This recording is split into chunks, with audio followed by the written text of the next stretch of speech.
Hey, welcome to 23 Degrees Sideways. I'm slouching in my slouchy seat because I have not fixed the camera mount yet, so we'll work on that.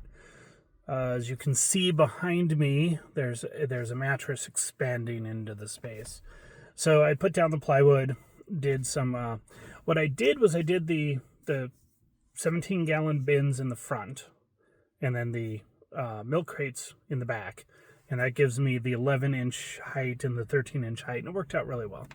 There's, with the 75-inch cut, with the plywood giving us just a couple inches to adjust the seats back, lean them back and stuff, I've got 13 inches in the back, cargo space, like straight down to the floor. You can't see it because of the mattress, but there's a cooler. I think it's behind my head. Nope, you can't see that either. That's standing up, like it's a narrow, tall cooler that's standing up there. And I'll probably do some kitchen stuff back there or whatever. Really neat. With the bins and I'm using 1/2-inch pine plywood. 3-inch, 3/8-inch standard ACX or BCX would work just fine. You know, put a blanket on it before you put your mattress on it, whatever, some sacrificial. I went with a sanded, thicker pine product. Costs a little bit more, about $10 more for the sheet, but it's thick, it's sturdy. I don't have to worry as much about exactly how close together the support bins are. And it came smooth. You know, it came with two sanded surfaces, so that makes it a lot nicer to just deal with. You know, I don't have to spend 3 hours sanding it or whatever. I can do a spray polyurethane if I feel like coating it at some point. It probably won't bother. I did cut it so 75 inches long, and that's the second scrap piece is actually on top. It's just there. I haven't figured out what I'm doing with it yet. So that's that. It's a little bit smaller than the V-berth that we have right now on the boat. So, you know, it's doable. It's perfectly usable. I need to take a bread knife to it. You can see it's sloping up over there. The reason it is doing that is because it's still expanding. It's been in the van for less than 24 hours, and it takes a while for these things to fully expand. I've put some blankets and towels on them because I have a small dog and he likes to bounce around. He is extremely happy, by the way. He is just stoked. He immediately went in and did his snorkel, his nosing around and playing, and he rolled down the side windows because this era, post 2008 of the Grand Caravan Town and Country series has windows in the side doors that go down about halfway. He's very, very thrilled with it. It's all great. He's the most excited person or animal in this whole process. He's just thrilled. For me, of course, this is about going from boat to boat, or being able to do things with the boat docked. I don't know. I'm going back and forth. This may only last for a couple months. I'm really, really twitchy about wanting to go down the ICW right now. But, you know, I have as I record this, I have a couple more medical procedure things that I have to deal with over the next 3 weeks. And so I can't just go unless I have a transportation back to a specialty clinic, because this is super specialist stuff and I can't just go anywhere. So I have to, you know, be able to travel to a specific city at a specific time. And you can't do that with the boat if you just go with the boat, because the transportation system on the East Coast is absolutely horrible. It's not like the West Coast. You're not going to find the trains, yeah, whatever. The buses, it doesn't work very well. So we have to either go with the hopscotch method, you know, go down 30, 40, 80 miles with the boat and then find a ride back, and then stage the van 80, 90, 100 miles further down, and then go back to the boat, which does actually work. I've helped friends cruising friends do that. I've helped them stage their car. Usually it's more of a distance. Like they'll do 2 stages. There's Annapolis or Baltimore or something to Virginia Beach, Norfolk, Portsmouth. And then from there, it's all the way down to Florida or Georgia. That's just the way it goes. There's not a lot of driving in the stops in between because you're on the ICW, and the coastal part of the East is not like the populated part of the East.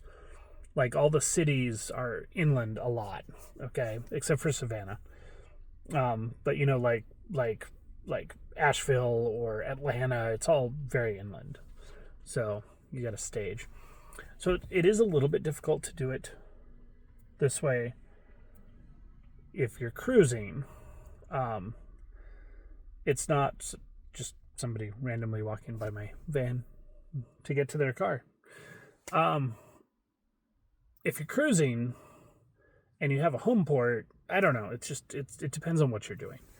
Our goal is to not stay at the current home port, but to move on more or less permanently. Like I don't mind that as a home port. I like seasonal cruising out of there. But it's not the best spot for ICW because it's not quite on the ICW. And it's not quite the best spot for following the weather the way that we want to follow the weather. I don't want to go all the way up to Maine in the summer unless I'm driving.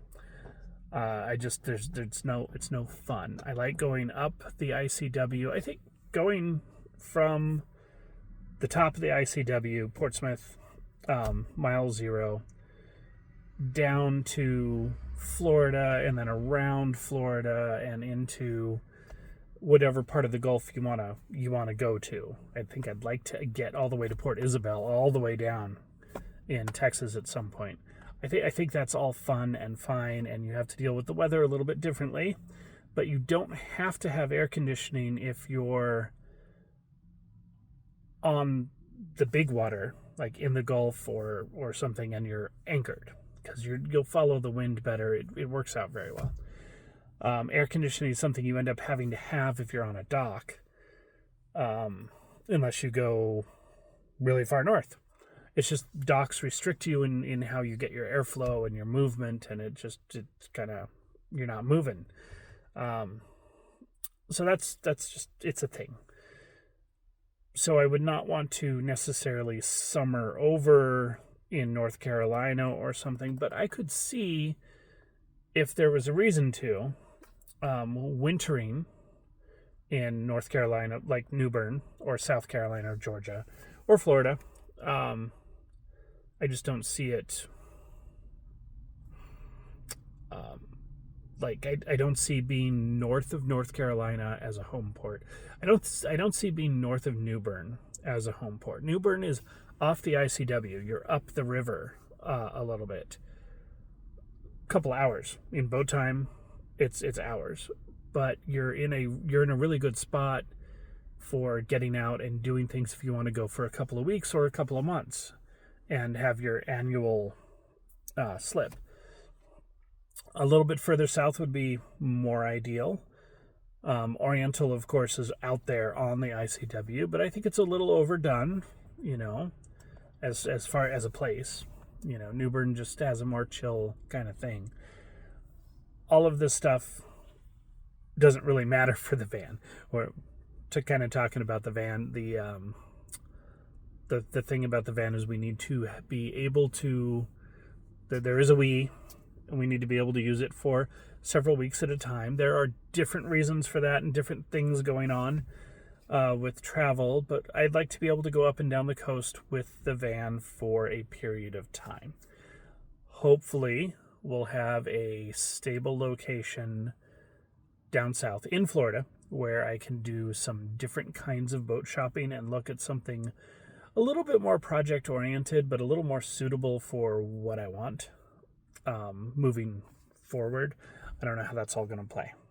Just no idea. Have fun figuring it out with me. because it's going to be a blast. But we got to move. The boat we have right now, it cruises pretty well, but it's not really the boat I want to do that. I don't want to live on that boat while fixing another boat. So we're looking for something temporarily, long-term temporarily, maybe permanently, as a base, so that I can do some different projects on a boat. Just a thing to do. So the van itself, I'm going to have to take a bread knife to the mattress because this is too stiff a mattress. I've tried to squish it back in a little bit while it's expanding, and it's too stiff. I'm going to have to saw it out. Probably will go and do a little bit of an hourglass and just pull it in the parts of the van up here where it needs to come in, and then let it expand back out. It's full, so it's 54 inches, and the back, the narrow part, is 48.5 inches. So I'm going to trim it down to 48 because that's the plywood. And then we'll see. I don't know. We'll see. Leaving it a little wider at the back is an option. Alternatively, I can cut a little bit off with the plywood right here behind my seat and make it a little bit narrower. Have the heads at the back, head end at the back.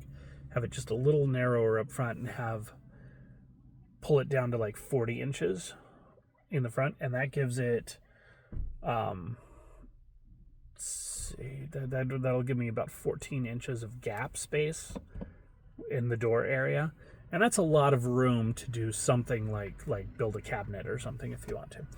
Don't think we're going to go that far with this right now. We haven't removed the seats. They're just pocket seats. They're just down there. It's just bins and one straight cut piece of plywood. So doing fancy stuff, like it's possible later, but this isn't required. We'll see how it goes.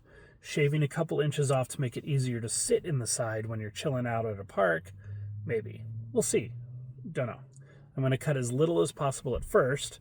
So I'm just going to make the mattress fit and then give it a couple days, see how it looks, see how it feels. That's why I have not hinged any plywood yet. I don't want to mess with the stiffness and the structural integrity until I get to a point where I know what I'm going to do for supports. Right now, it's pretty good.